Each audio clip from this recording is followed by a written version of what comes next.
The Newsday continues here on One News Now. I'm Jess De Los Santos. The number of jobless Filipinos increased to 3.88 million Filipinos in August. To tell us more about this, we have Shaila Francisco joining us over the phone. Shaila, what's the reason behind the increased unemployment rate?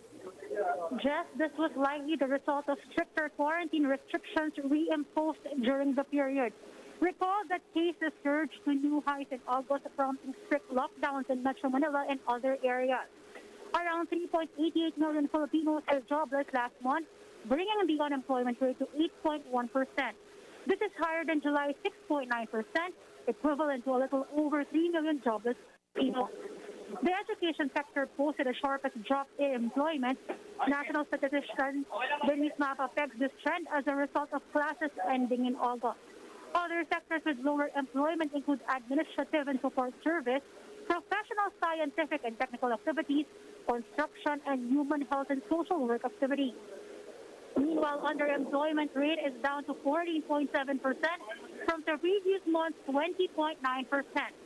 Employed Filipinos say health safety limitations hindered their capacity to go to work last month. Overall, labor force participation rate increased to 63.6%.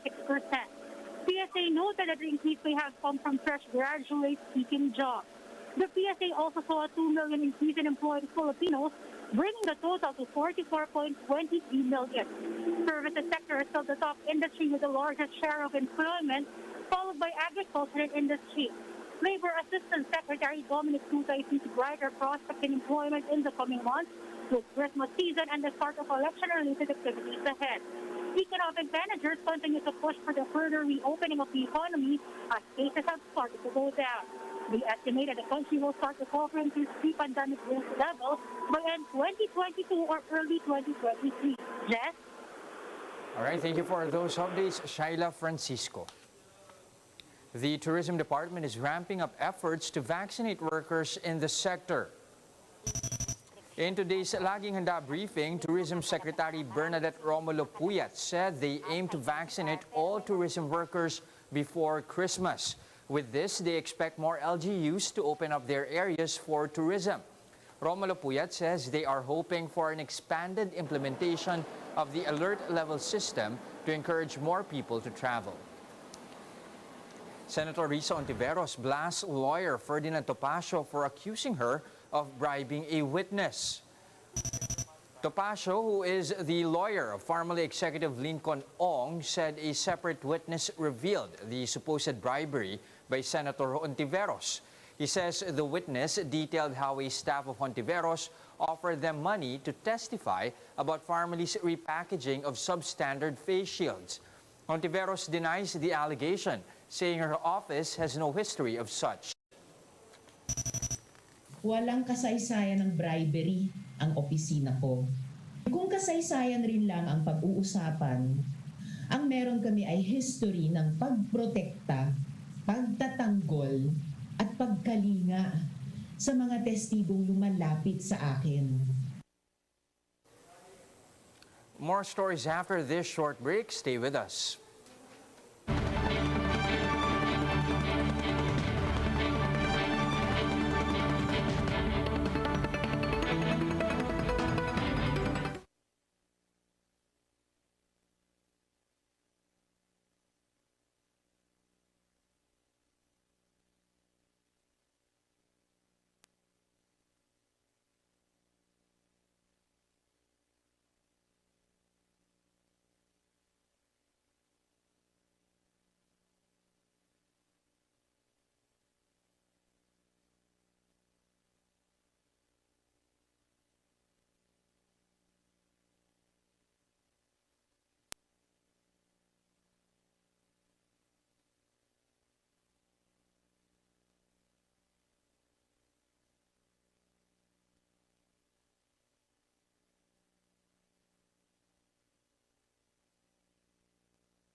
Still watching One News Now, I'm Jess De Los Santos. At least 9 firms are vying for the last digital banking license up for grabs. This is more Filipinos take banking into their own hands. Mobile Journal Pamela Vasquez gives us a front seat to the story.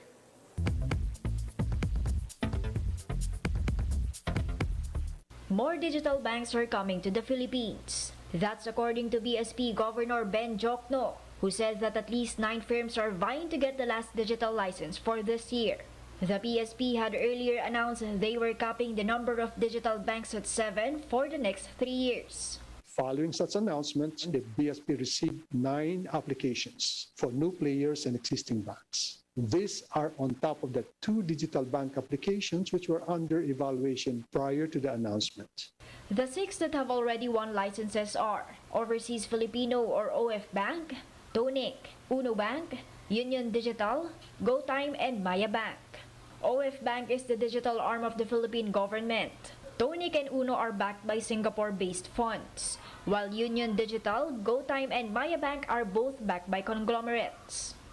Union Digital is owned by Union Bank. GoTime is a partnership with the Gokongwei Group, while Maya Bank is the digital bank of PayMaya. Each has its own strategy. OF Bank, for instance, will be relying on payments for public services. We will soon be coordinating with government agencies, onboarding their services that will allow payments, contribution to any government agencies. Maya Bank, on the other hand, will continue to tap on PayMaya's network of merchants around the country. We have 40 million registered consumers today. We have been at the forefront of enabling millions of consumers to do their first ever digital payment. We have enabled hundreds of thousands of small merchants, even some of the largest merchants. One thing all digibanks have in common is they will not have brick-and-mortar branches. It's all going to be just through here.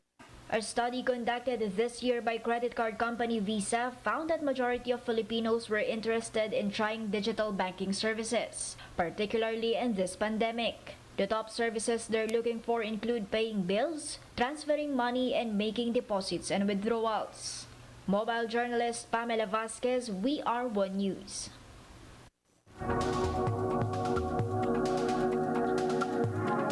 Japan is set to welcome Fumio Kishida as its new prime minister. 64-year-old Kishida, who once served as the country's foreign minister, has campaigned to abolish nuclear weapons. Let's know more about him in this report from Bloomberg. And the next leader of Japan is set to be Fumio Kishida. Kishida has campaigned to abolish nuclear weapons and settle historical disputes with South Korea. The 64-year-old Kishida is a former foreign minister, and this was his second try at becoming party chief after being defeated by Yoshihide Suga last year. But this time, he won. 足元においては引き続き我が国の国難が続きます。コロナ対策必死の覚悟で努力を続けていかなければなりません。また、数十兆規模の経済対策、年末までにしっかりと作り上げなければなりません。 Japan's ruling party picked him as its new leader to replace outgoing Prime Minister Suga. The next premier will be taking control of the world's third largest economy at a time of huge uncertainty. He must lead the LDP into a national election within weeks and lay out policies for tackling long-running issues like the dwindling population. The new cabinet will also be tasked with figuring out how to tackle sour relations with China, the country's biggest trading partner, without distancing itself from its only military ally, the U.S. So what's next? Well, the LDP is expected to use its majority in parliament to officially elect Kishida as the next prime minister at a special session on October 4th. That's also when a new cabinet is expected to be put in place. Here's a quick look at today's other top stories. The government's total outstanding debt ballooned to 11.64 trillion pesos by the end of August 2021. The country's borrowings rose by 32 billion pesos as a result of increased domestic debt. The debt stock is expected to reach 11.73 trillion pesos by the end of the year. Security preparations have been conducted at the CCP complex in Pasay City that's ahead of the filing of certificates of candidacy tomorrow. The filing of COCs for national positions will be held at the Sofitel Hotel starting Friday. And Miss Universe Philippines Grand Coronation will be held tonight in Panglao, Bohol. 28 candidates will vie for the Miss Universe Philippines crown, including 2 new titles. The event will have a limited live audience of 100 people, all of whom must be fully vaccinated and tested negative for COVID-19. For more updates, visit News 5, the Philippine Star, and Business World online. Visit our website, onenews.ph, for more in-depth analysis. You can also catch One News on the Signal Play app.